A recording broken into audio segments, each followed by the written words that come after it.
एक दिन परेशान होकर सर उसको बोले कि जाओ घर में भाभी को बताओ, अगर उसके समझ में आ गया तो ठीक, नहीं तो आज के बाद आरसीएम का नाम मत लेना। जिस बच्चे को आप जन्म दे रही हैं, अगर उसको आप बेहतर जीवन नहीं दे सकते तो फिर जन्म क्यों दिया। जो हमारा खाने पीने का तरीका था, 7 आदमी के परिवार में हमारे घर में महीने में 1 लीटर तेल का खर्चा होता था, लेकिन मैं तब जगी। मैंने बात किया है जगने का। मैं भी उस नींद में थी जहां मुझे लग रहा था सब कुछ सही है। मतलब अगर आपका चादर छोटा है तो पैर मोड़ के सो जाओ, चादर बढ़ाने की नहीं सोचना। आज जिस चीज की बात मैं करने आई हूं, एक बदलाव की बात करने आई हूं, क्योंकि अभी सर यहाँ पे बोल रहे थे कि गुरुकुल से सीखा है, भारत में बड़ा बदलाव लाना है, नए भारत के निर्माण पे हम लोग काम कर रहे हैं। तो बदलना क्या है भारत में? भारत तो ऑलरेडी बना हुआ है और एक मजबूत, एक सशक्त देश है भारत। फिर हमें क्या बनाना है भारत में? आज हम लोग इसी पे बात करने आए हैं, क्योंकि जब तक पता नहीं हो कि डिश कौन सी बनानी है, इंग्रेडिएंट्स कौन सा चुनेंगे, है कि नहीं मैम? पहले ये तो पता होना चाहिए कि खाने में बनाना क्या है, उसके बाद देखेंगे ना कौन सी सब्जी है कौन सी नहीं है। हम भारत को बनाने की बात कर रहे हैं, क्या बनाना है भारत में। तो मैं अपने जो मेरी अनुभव है, 17 साल से आरसीएम में हूँ, 17 साल की मेरी जो अनुभव है यहाँ पे कुछ रखना चाहूँगी। 1 घंटे तक बर्दाश्त कर सकते हैं मुझे? तैयार हैं? सबसे पहले तो मैं एक अपने मन की बात यहाँ रखना चाहूँगी, क्योंकि जब से यहाँ पे आई हूँ ना, तो एक महिला सशक्तिकरण और महिला और पुरुष के बीच की जो बात आई है स्टेज पे, महिला सशक्तिकरण मेरा बहुत ही फेवरेट सब्जेक्ट है। आरसीएम को करने का मेरा सबसे बड़ा रीजन, जो मतलब बाहर निकल के आज मैं जो इतना पूरे हिंदुस्तान में घूम रही हूँ, इसका सबसे बड़ा रीजन है महिलाओं को सशक्त करना। लेकिन महिला सशक्तिकरण है क्या, इसको भी जानना बहुत जरूरी है, क्योंकि कहीं ना कहीं हम सशक्ति को सशक्ति नहीं कंपटीशन बना लिए हैं। महिला सशक्तिकरण बस महिलाओं को उसके अंदर छुपी हुई जो शक्तियां हैं ना, उसको जगाने का काम है। और तिवारी सर बहुत अच्छा बोले कि सारी शक्ति तो ऊपर वाला ने महिलाओं को देके भेजा है, और ईमानदारी से तो बोले तो पुरुषों को बस उनका बॉडीगार्ड बना दिया, किसी को त्रिशूल पकड़ा दिया, किसी को चक्र पकड़ा दिया कि बस ख्याल रखना।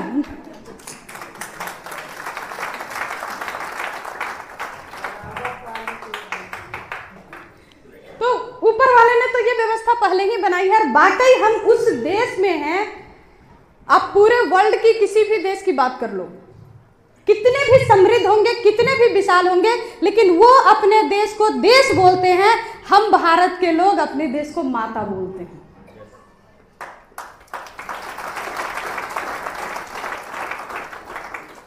तो महिलाओं को सशक्त करने की जरूरत ही नहीं, यहाँ पे बस जो सोई हुई है ना, उनको जगाने की जरूरत है। और कुछ लाइन मैंने लिखा था, ये मेरे मन की भाव है, अगर किसी को बुरा लगे तो पहले ही क्षमा चाहती हूँ, कि महिला एक नारी क्या है उसके बारे में तो बोल सकती हूँ? चलो, मैं नारी हूं जो खुद के क्रिएशन पे अपनों के सिग्नेचर को देखकर मुस्काती हूं। मैं नारी हूं। मैं शक्ति हूं जो राक्षसों का दमन करने का क्षमता रखती है, लेकिन शिव का मान कम न हो इस बात से भी घबराती है। मैं नारी हूं। मैं लक्ष्मी हूं जो जग समृद्ध करती है, किंतु विष्णु के चरणों में खुद को समर्पित करके ही आनंद पाती है। मैं नारी हूं। मैं सीता हूं जो तिनके से रावण को डराती है, लेकिन राम का मान कम न हो इसके लिए असहनीय कष्ट भी सह जाती है। मैं नारी हूं जो खुद के क्रिएशन पे अपनों का सिग्नेचर देखकर मुस्कुराती हूं।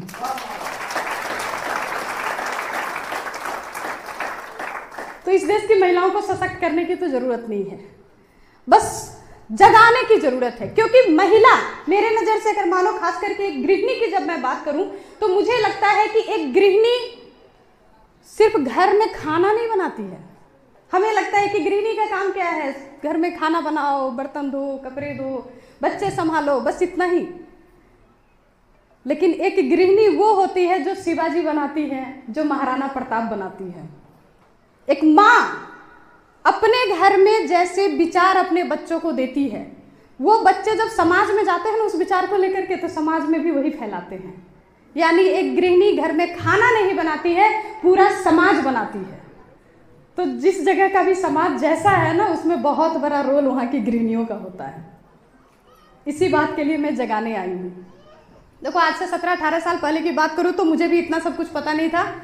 अपने छोटे से परिचय से आज के प्रोग्राम को शुरू करती हूँ। मेरा नाम कल्याणी मिश्रा, बोकारो स्टील सिटी झारखंड की रहने वाली हूँ। आज से 17-18 साल पहले की बात करूं, एक सिंपल सी मामूली सी हाउसवाइफ, गृहिणी, होम मेकर, जो भी कह लो, हिंदुस्तान में एक ऐसा काम जिसका ना कोई नाम है, ना दाम है, ना इनाम है, और 24 घंटे करते रहना पड़ता काम है। 24 घंटे में इसलिए बोलती हूँ कि एक गृहिणी जब रात में सोती भी है ना, तो सपने में भी यही आते हैं कि सुबह में उठ के कपड़े कितने धोने हैं, आज कौन सा काम पेंडिंग रह गया उसको कल पूरा करना है। कोई तीज त्योहार आ जाए तो 8 दिन पहले से नींद आराम रहती है, क्या बनाना है, कैसे घर सजाना है, कैसे लोगों का स्वागत करना है, होता है कि नहीं जी? लेकिन इसके बावजूद भी एक गृहिणी से अगर पूछो कि क्या करती हो, तो बोलती है कुछ नहीं करते हैं। घर वालों से भी पूछो तो बोलती है कि कुछ नहीं करते हैं, घर में ही रहते हैं। एक सिंपल महिला अगर किसी के घर में झाड़ू पोछा करने जाती है ना, तो लोग बोलते हैं काम करने जा रही है। लेकिन अपने घर में दिन भर में 5 बार झाड़ू पोछा कर लो तो लोग बोलेंगे कोई काम ही नहीं है, दिन भर इसी में लगी रहती है। होता है कि नहीं होता है? सहमत है मेरी बात से? अच्छा, कितने लोग यहाँ पे गृहिणी है, एक बार हाथ खड़ा करेंगे। सहमत है मेरी बात से? बिल्कुल सही हूं मैं? चलिए सपोर्ट में रहिएगा। ऐसे ही जीवन को जी रही थी मैं भी। लेकिन जब मैंने सोचना शुरू किया कि आखिर क्यों, तो मुझे पता लगा जिस काम को करने का कोई दाम नहीं मिलता है, उस काम का कोई नाम नहीं होता है। तो मैंने सोचा कि मुझे भी कुछ करना है, अपने जीवन को बनाना है। महिला सशक्तिकरण की बातें बहुत होती है, एक्चुअली महिला सशक्तिकरण क्या है मैं उस पर आ रही हूँ। जब मैंने सोचा कि मुझे भी अपना कुछ इनकम करना है, कुछ काम करना है, तो सबसे पहले ख्याल आया कि जैसे ही घर से बाहर निकलूंगी काम करने के लिए, घर की व्यवस्था बिगड़ जाएगी। घर कौन संभालेगा, बच्चों को कौन देखेगा, पति को खाना बना के कौन देगा, सास ससुर का सेवा कौन करेगा। और उसके बाद फिर अपने आप को ऊपर से नीचे तक देखा, क्योंकि मैं बिहार की बेटी हूँ, झारखंड से बिलोंग करती हूँ।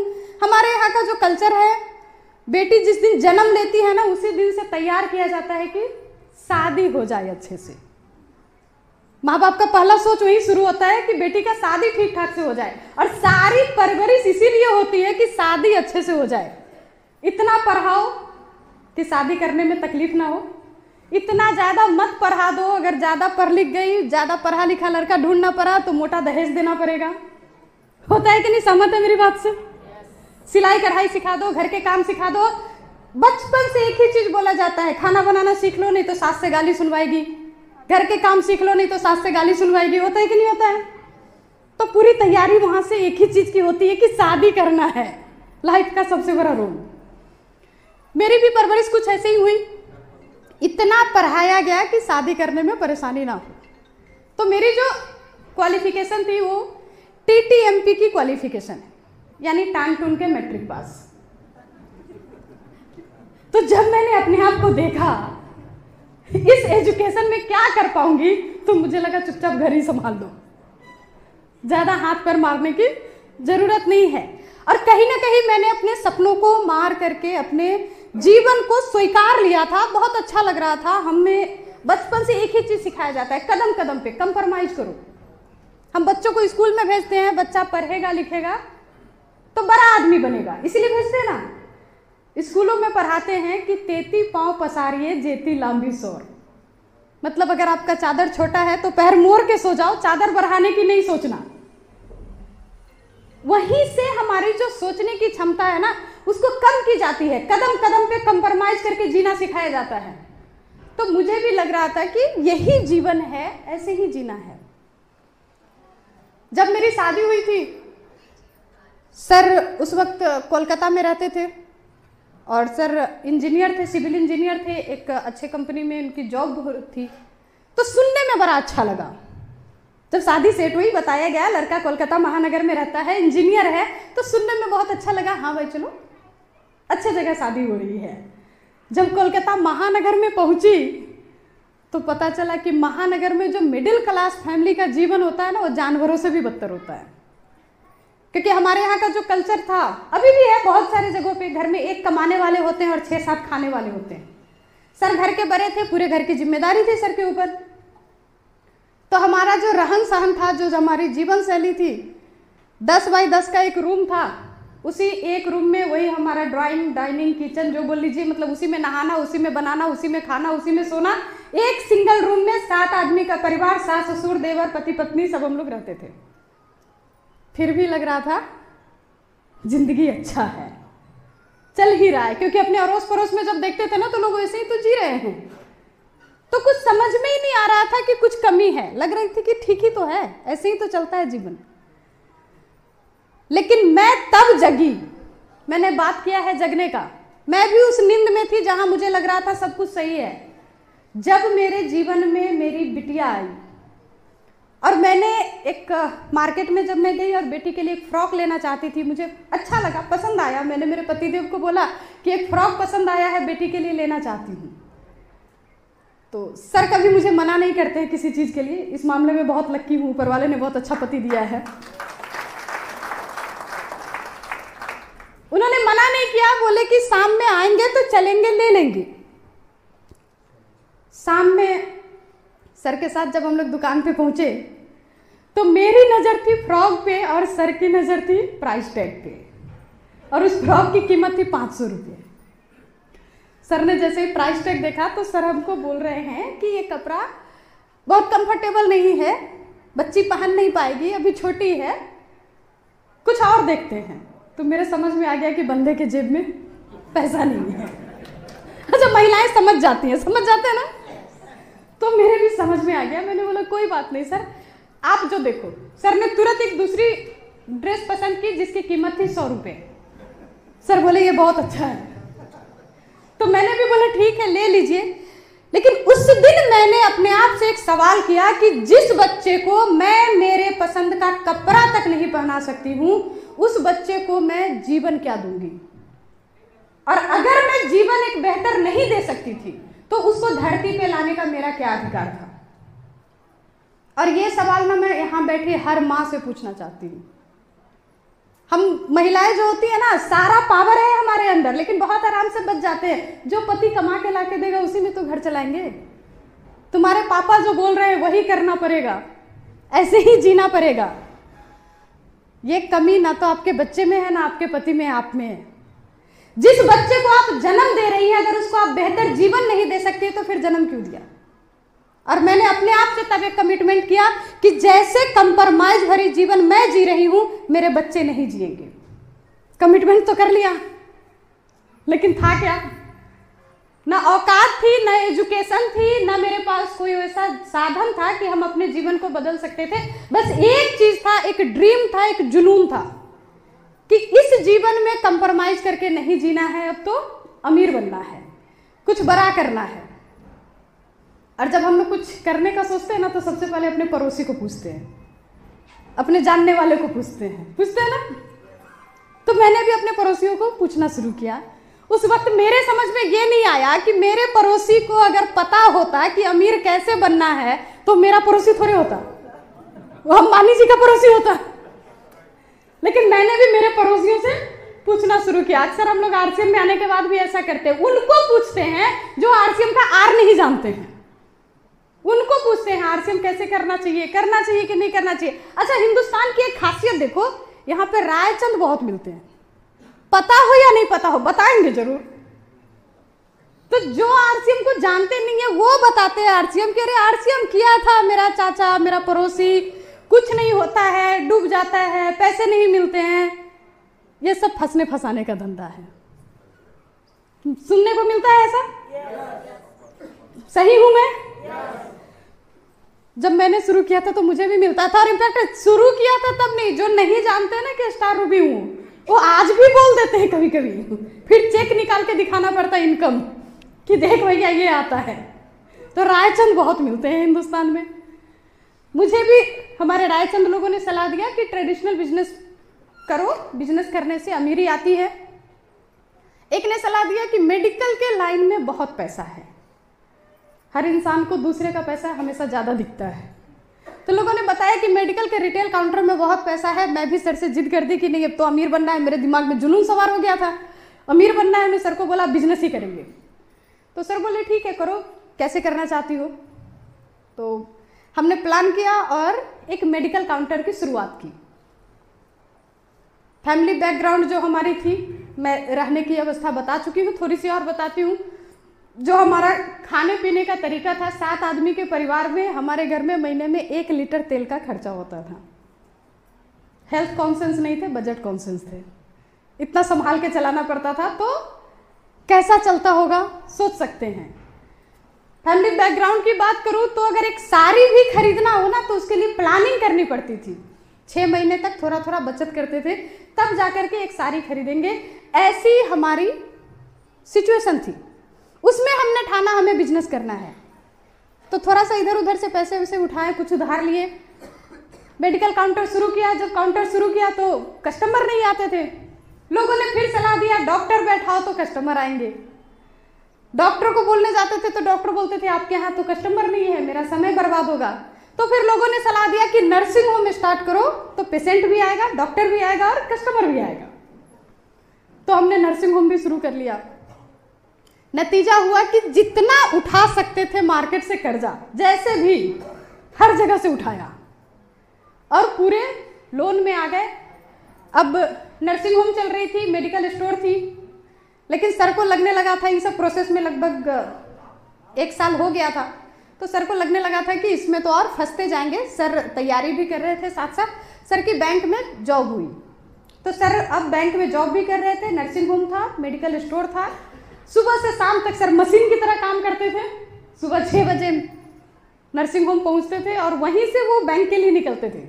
मैं उनका नाश्ता बना करके उनको नर्सिंग होम में ही पहुंचाती थी और रात के 12 बजे 1 बजे घर आते थे। और उसके बावजूद भी कभी कभी आधी रात में फोन आता कि पेशेंट आया है तो उठ के जाना पड़ता था। कई बार तो पेशेंट किसी और का होता था, मन्नत हम लोग मानते थे कि ठीक होके जाए, क्योंकि नया सेटअप है अपना, पेशेंट ठीक होके जाएगा तभी तो प्रचार होगा। तो भगवान जी को मानते थे, कभी नारियल चढ़ाएंगे, कभी ये फास्टिंग करेंगे, पेशेंट ठीक होके चला गया। तो इतनी शिद्दत के बाद जब पेशेंट को रिलीज करने का समय आता ना, तो गांव के कोई मुखिया जी, उस एरिया के कोई नेताजी, उधर के दबंग दादाजी, किसी का फोन आ जाता ये मेरा आदमी है, कुछ डिस्काउंट कर देना, और करना पड़ता है। तो ट्रेडिशनल बिजनेस में क्या चैलेंज है ना, मैं वो क्योंकि अनुभव है मेरा तो वो रखना चाह रही हूँ। करना पड़ता है क्योंकि पानी में रह करके मगरमच्छ से बैर नहीं कर सकते। नतीजा क्या होता था, महीने के लास्ट में जब हम लोग हिसाब करते थे तो पता चलता था कि जितनी इनकम आई उससे ज्यादा तो एक्सपेंस हो गया। लगातार डाउनफॉल में जा रहे थे, लगातार कर्जे में जा रहे थे।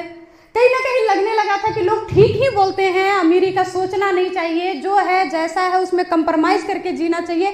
गलत पंगा ले लिया, मन में बहुत सारी निगेटिविटी आ रही थी। लेकिन शिद्दत से जब आप कुछ चाहते हो ना, ऊपर वाला आपको आपकी चाहत से मिलाता जरूर है।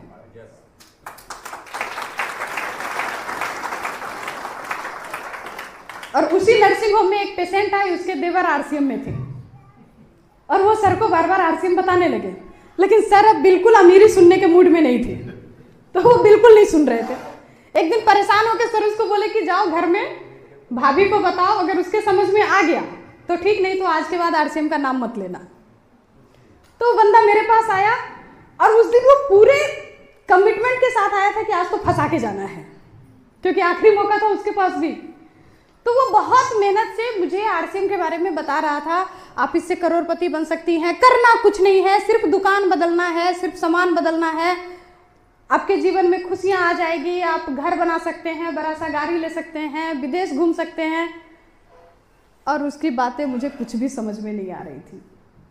1 घंटे तक प्लान दिखाने के बाद जब उसने मुझसे पूछा कि भाभी जी कुछ समझ में आया, तो मेरा जवाब था कि कुछ भी समझ में नहीं आया, क्योंकि आम आदमी को बड़ी बड़ी बातें जल्दी समझ में नहीं आती है। मैं एक आम महिला थी, दुकान बदलने से करोड़पति, ये तो भैया सीधा फंसाने का फंडा है, ये तो असंभव है। दिमाग में तो बस यही चल रहा था। लेकिन लास्ट में उस बंदे ने कहा कि आप इस सिस्टम में जुड़ करके अगर एक साबुन खरीदेंगे तो आपके अकाउंट में 1 रुपया आएगा। और ये 1 रुपया फटाफट समझ में आ गया। क्यों समझ में आया? क्योंकि हम गृहिणी पैसे जमा करना जानते हैं ना। हम लोग गुल्लक में सिक्का जमा करते हैं और साल में एक बार अगर गुल्लक तोड़ो तो इतनी खुशी मिलती है, लगता है जैसे कुबेर का खजाना मिल गया। होता है कि नहीं?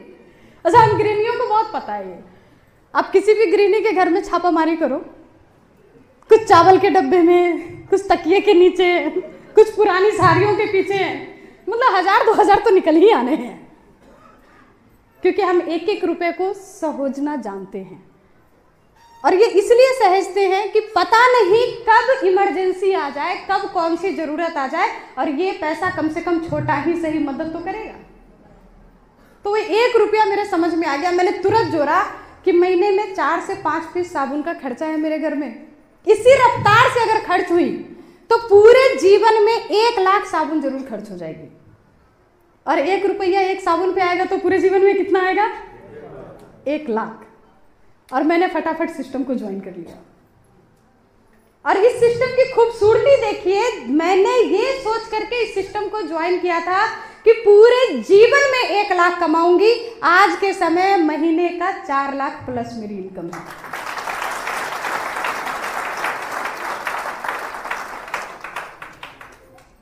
आप जितना सोच सकते हैं ना, उससे कई गुना ज्यादा देने की क्षमता है।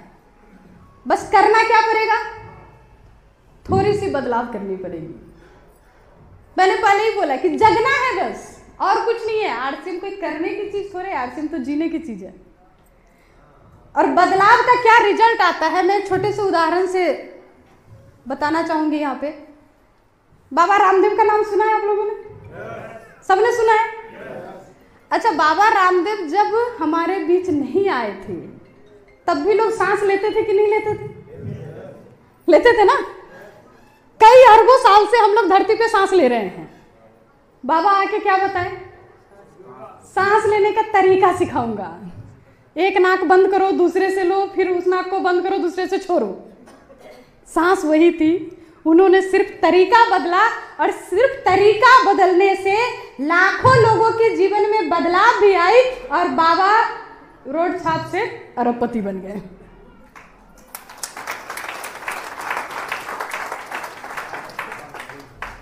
तो बस थोड़ा सा तरीका बदलना है, काम वही है। नहाते हम पहले भी थे, खाते पहले भी थे, चाय पहले भी पीते थे, कपड़े पहले भी पहनते थे, कपड़े पहले भी धोते थे। बस उसको करने का थोड़ा सा तरीका बदलना है और उसको करके हम नए भारत का निर्माण कर सकते हैं। मैं